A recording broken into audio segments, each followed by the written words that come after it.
There's a moment that happens right before you hit post. Your finger hovers over the screen. You've written it all out. The truth about your childhood. The things your parents did. The things they said. And for a second you hesitate, because somewhere deep in your brain, a voice whispers that you're betraying something sacred. That good children protect their parents no matter what. But you posted anyway. And the strangest thing happens. You don't feel guilty, you feel free. Most people think publicly exposing a toxic parent is about revenge, attention, or immaturity. They're wrong. They're wrong.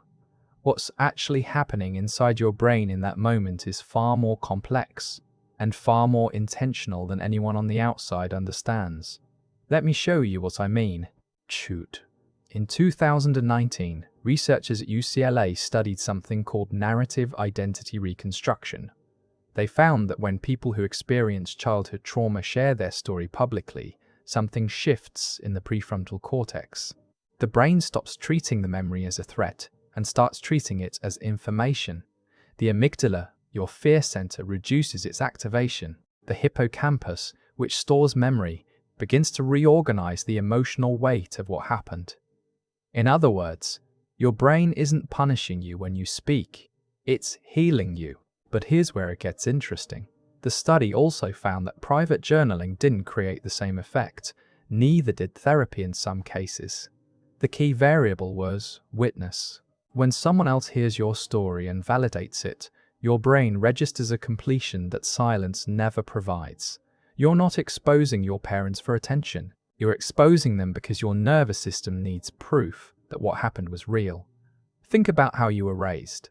If your parent was toxic, manipulative, or emotionally abusive, they likely controlled the narrative. They decided what was real, what was exaggerated, what you were too sensitive about. Your reality was constantly edited by someone else. Psychologists call this gaslighting, but neurologically it's something deeper. It's identity suppression. Your brain develops a sense of self by integrating experience with feedback. When the feedback you receive contradicts your lived experience, your sense of identity fractures. You begin to distrust your own perception.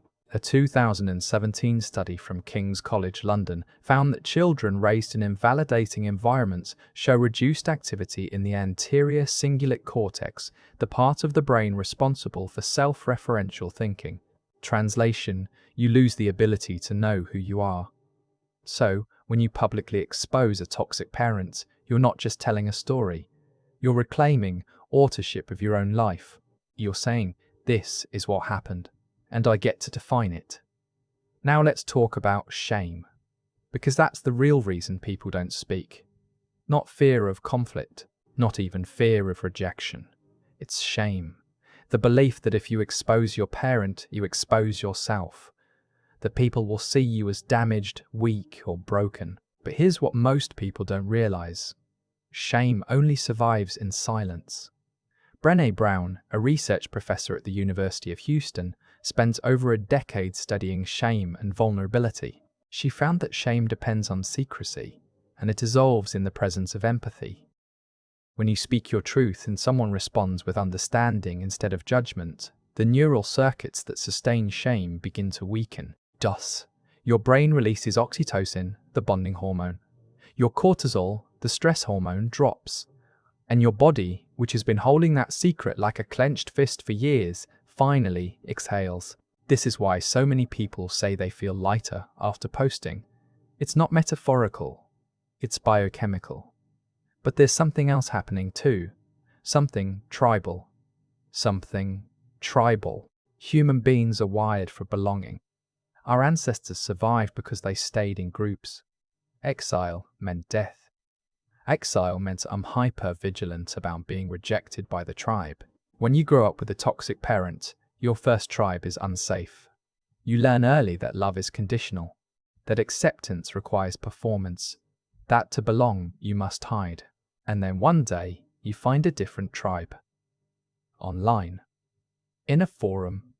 In a comment section under someone else's story.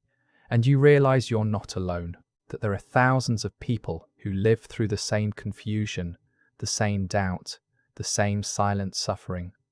When you publicly expose your toxic parent, you're not just telling your story, you're sending a signal. You're saying, I'm here. Is anyone else?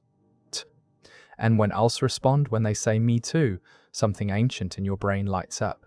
The dorsal striatum, which governs social rewards, activates. You feel seen. You feel by-beeved. You feel by-beeved. You feel like you finally belong to a tribe that doesn't require you to shrink. Psychologists call this affiliative social support. But really, it's just the brain doing what it was designed to do, survive by connecting. Let's address the criticism, because I know what people say. They say you're airing dirty laundry, that family matters should stay private, that you're being disrespectful, vindictive, or immature. But here's the question no one asks. Why is protecting the abuser's reputation more important than protecting the victim's sanity? There's a concept in psychology called protective silence. It's the idea that certain truths should remain hidden to preserve social harmony, and in some cases that makes sense. But when the silence protects the person who caused harm and punishes the person who experienced it, it's not harmony. It's complicity. A 2016 study published in the Journal of Family Psychology found that adult children who confronted abusive parents, either privately or publicly, reported significantly lower levels of depression and anxiety than those who stayed silent. The act of speaking, regardless of the parent's response, created what researchers called psychological closure. Your brain doesn't need your parent to apologize. It needs you to stop pretending nothing happened. Now there's a specific type of person who does this, who takes the risk, who chooses honesty over harmony.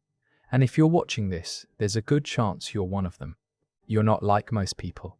Most people avoid conflict. They prioritize comfort.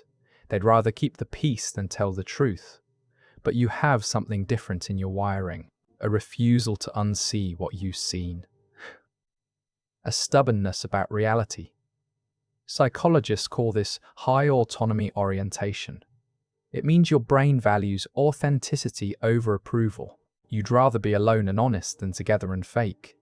And yes, that makes life harder, because the world rewards people who play along, who smile through dysfunction, who never make anyone uncomfortable. But it also makes you free in a way most people will never experience. Here's the part no one tells you, the part that happens after you post. 2. Some people will support you. They'll message you privately. They'll thank you for saying what they couldn't, and that will feel good. But some people will turn on you. Family members who benefited from the silence. Friends who don't want to believe it. Strangers who think they understand your life better than you do. And in those moments, your brain will do something predictable. It will doubt. It will scan for evidence that maybe you were wrong, that maybe you overreacted, that maybe you should delete everything and apologize. This is called cognitive dissonance. When your action contradicts the belief system you were raised with, your brain tries to resolve the tension. And the easiest way to do that is to take it back, to retreat, to go silent again. But if you push through that discomfort, something shifts.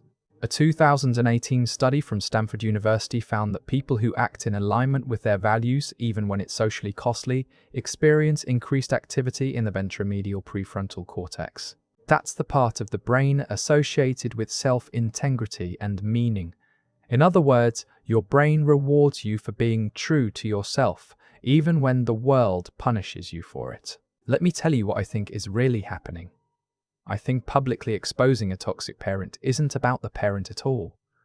It's about the child you used to be, the one who had no voice, no power, no proof. When you speak now, you're speaking for them. You're going back in time and saying, I see you, I believe you, and I'm not going to let anyone erase you. That's not revenge, that's repenting. And your brain knows the difference. There's a concept in trauma therapy called self-compassion integration. It's when the adult version of you provides the validation, protection, and witness that the child version never received. And research shows that this internal process can be just as healing as external validation. But when you make it public, when you let the world see what happened, you're not just repenting yourself. You're giving permission to everyone else who's still silent. You're showing them it's possible to survive the truth. So why does this matter? Because we live in a culture that worships family, that tells us blood is thicker than water, that parents deserve respect simply because they gave us life. But respect isn't owed, it's earned, and silence isn't loyalty, it's self-abandonment. When you publicly expose a toxic parent, you're not breaking a family, you're breaking a cycle. You're choosing to be the generation that stops pretending, that stops protecting people who never protected you. And that takes the kind of courage most people don't have. Here's the truth. You will lose people when you speak. Some of them you'll miss. Some of them you won't. But what you gain is something no one can take from you. You gain yourself. Your unedited self. Your unedited self. Your unashamed self. Yourself that doesn't need permission to exist. And once you have that, once your brain integrates the fact that you are the authority on your own life, you stop needing the world to understand. You stop needing your parent to admit it. You stop needing anyone to fix it, because you already did, by refusing to stay silent, by choosing truth over comfort, by honoring the part of you that deserved better. So if you've ever felt guilty for speaking, if you've ever wondered if you went too far, if you were too harsh, if you should have just let it go, let me tell you something. Your brain doesn't punish you for telling the truth.